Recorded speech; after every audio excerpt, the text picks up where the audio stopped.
हरे कृष्णा। बहुत सालों पहले राजा सगर होते हैं और राजा सगर के 60,000 पुत्रों को कपिल मुनि के श्राप से जो पुत्र है वो भस्म हो जाते हैं, क्योंकि कपिल मुनि साधना में लीन होते हैं और वो जो सगर के पुत्र हैं वो उनकी तपस्या को भंग करते हैं और गुस्से में आके कपिल मुनि जो है उनको श्राप देते हैं और 60,000 जो पुत्र है वो भस्म हो जाते हैं। तो 60,000 पुत्रों की जो आत्मा होती है उनको मुक्ति जो होती है वो नहीं मिली होती। तो फिर इन्हीं के कुल में राजा भगीरथ जन्म लेते हैं। राजा भगीरथ कई सालों तक कठोर तपस्या करते हैं और स्वर्ग लोक जाके ब्रह्मा जी से ये विनती करते हैं कि माँ गंगा को आप धरती पर भेजे, ताकि मेरे जो 60,000 पूर्वज है उनकी आत्मा को मैं शुद्ध कर पाऊं, उनको मुक्ति दिला पाऊं। अब ब्रह्मा जी राजा भगीरथ की तपस्या से प्रसन्न होकर माँ गंगा को धरती पर ले जाने की अनुमति देते हैं। पर बात यह होती है कि माँ गंगा का जो वेग है वो तो बहुत ज्यादा होता है, तो वो धरती उस वेग को सह नहीं पाएगी और फिर गंगा धरती से लेके पाताल लोक में चली जाएगी। ये बात होती है। फिर राजा भगीरथ कई सालों तक फिर तपस्या करते हैं और शिव जी को प्रसन्न कर देते हैं। तब शिव जी माँ गंगा को अपनी जटाओं में धारण करते हैं और कह तभी से शिव जी की जटाओं से जो गंगा है वो धरती पे बहती हैं। तो धरती पर अवतरण होने से पहले कहा जाता है माँ गंगा ब्रह्मा जी के कमंडलों में रहती थी।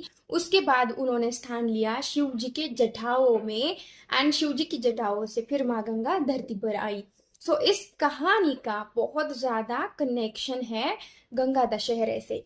तो जिस दिन माँ गंगा धरती पर अवतरित हुई, उनका बहाव धरती पर आया, वो दिन था शुक्ल पक्ष का दशमी थी, ज्येष्ठ मंथ की, इसीलिए उसको गंगा दशहरा कहते हैं। सो अब तो इस बार अधिक मास आया है, पुरुषोत्तम मास आया है, इसीलिए गंगा दशहरा जो पड़ रहा है उस दिन कोई एकादशी नहीं है। यूजुअली गंगा दशहरा या तो निर्जला एकादशी के एक दिन पहले या निर्जला एकादशी के दिन निर्जला एकादशी के एक दिन पहले आसपास ही आता है, लेकिन पुरुषोत्तम मास आया है इसीलिए इस बार गंगा दशहरा पुरुषोत्तम मास में आ रहा है।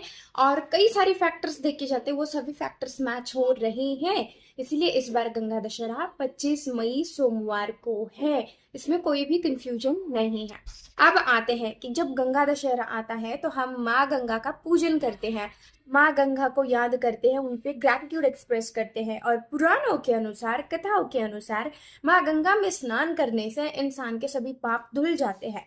पर मैं एक एस्ट्रोलॉजर हूँ और मैं एक प्रैक्टिकल बात बताऊँ, हो सकता होगा कि पुराने जमाने में ये बहुत आसान होता होगा, लेकिन अभी जो हमारी एक मेंटालिटी है, जिस तरह का जीवन हम जी रहे हैं, मुझे नहीं लगता इतना आसानी से हमारे पाप धुलेंगे। तो जब हम गंगा पूजन करें तो कुछ चीजें आप जरूर ध्यान में रखिएगा। देखो, ब्लाइंडली चीजें करके नेचर को खराब करने से कोई सुख नहीं मिलता। आप सिर्फ अपने आप को बेवकूफ बनाते हैं कि मैंने पूजा करी, माँ खुश हुई होगी।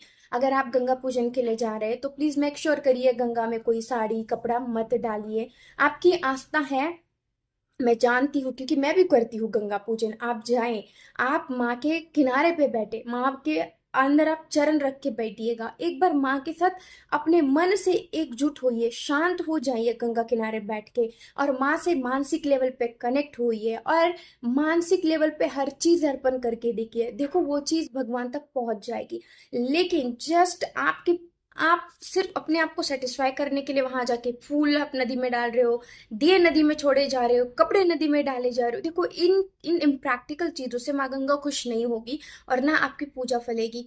सो अभी के टाइम में जब पोल्यूशन पिक पे है और हमें बहुत सारी चीजें सुधारने की जरूरत है, मानसिक पूजा का अपना ही एक महत्व होता है। सो इस बार अपनी पूजा में ये चेंज जरूर करिएगा। देखो, अगर आप नेचर के नहीं हो ना तो कोई भगवान, कोई नेचर आपसे खुश नहीं हो सकता। किसी का नुकसान करके, कोई चीज डिस्ट्रॉय करके भगवान आपसे खुश नहीं हो सकते। माँ गंगा आपकी साड़ी से खुश नहीं होगी। आपके इंटेंशन प्योर होने चाहिए, आपका भाव सच्चा होना चाहिए। सो इस बार गंगा पूजन के वक्त पे गंगा जी के किनारे बैठिए, गंगा जी के साथ एकजुट एक मन से उनसे ध्यान करिए, उन पर उनसे प्रार्थना करिएगा, उनके बहाव पे अपना ध्यान केंद्रित करिएगा, उनसे प्रार्थना करिए जो भी आपसे गलतियां हुई है उसे क्षमा करे और गंगा पूजन करे।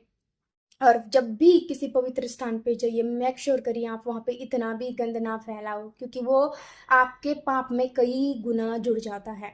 सो मान्यताओं के अनुसार गंगा दशहरे के दिन आपको पवित्र नदियों में स्नान करना चाहिए। जो भी गंगा, यमुना, सरस्वती, जो भी नदी आपको मिलती है उसमें स्नान करना चाहिए। स्नान मतलब सिर्फ डुबकी लगाना, अपने बॉडी पे साबुन कुछ लगा के नहाना नहीं होता है। पवित्र नदियों में इस तरह से नहीं नहाया जाता। दूसरा, हो सके आपको मौका मिले तो इस दिन गंगा या कोई भी नदी का पात्र आप साफ जरूर करें। इसके अलावा जो भी दान पुण्य आप अपनी यथाशक्ति कर सकते हैं वो करिए। प्रथाओं के अनुसार तो 10 चीजों का दान किया जाता है। आप देखिए आपके लिए क्या सुलभ है। अगर आपके लिए बाहर जाना पॉसिबल नहीं है, आप काशी, प्रयागराज, हरिद्वार, ऋषिकेश नहीं जा सकते हैं, अभी पेट्रोल की भी समस्या है, तो घर पे ही गंगा जी का स्मरण करें। जो एक स्नान मंत्र है उसको आप पठन करके स्नान करिए, या अपनी जो स्नान करने का पानी है उसमें आप गंगा जल ऐड करके भी नहा सकते हो। और इस दिन अपने पितरों का तर्पण जरूर करिएगा। माँ गंगा से प्रार्थना करें कि जो भी आपके पितर हैं, जो भी आपकी पीढ़ियों के लोग हैं, उनकी आत्मा को शांति मिले, उनको एक गति मिले। सो आइए 25 मई सोमवार को हम माँ गंगा का स्मरण करेंगे और उनको जो भी अपना श्रद्धा भाव है वो अर्पित करेंगे।